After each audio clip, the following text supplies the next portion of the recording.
পাখির ধাক্কায় ঝুঁকিতে টার্কিশ এয়ারলাইন্সের ফ্লাইট সফল জরুরি অবতরণে রক্ষা পেল ২৯০ জন যাত্রীর প্রাণ। হযরত শাহজালাল আন্তর্জাতিক বিমানবন্দর থেকে উড্ডয়নের পরপরই টার্কিশ এয়ারলাইন্সের টিকে 713 ফ্লাইটটিতে ঘটে যায় চাঞ্চল্যকর এক ঘটনা। ২০ মে সকাল ৭টার দিকে উড্ডয়নের কিছুক্ষণের মধ্যেই উড়োজাহাজটির দ্বিতীয় ইঞ্জিনে পাখির আঘাতে স্ফুলিঙ্গ দেখা দেয়। সঙ্গে সঙ্গে ককপিটে থাকা পাইলট সতর্ক পদক্ষেপ নিয়ে বিমানটি জরুরি অবতরণ করান।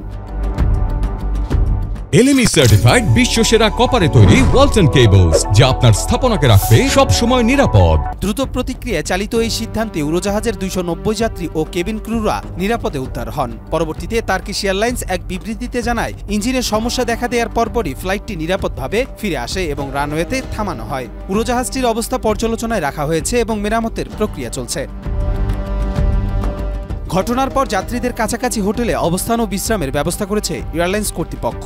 সংশ্লিষ্টরা জানান, যাত্রীদের কোনো শারীরিক ক্ষতি হয়নি এবং ফ্লাইটটি সম্পূর্ণভাবে নিয়ন্ত্রণে ছিল। কবির চৌধুরী, মাই টিভি।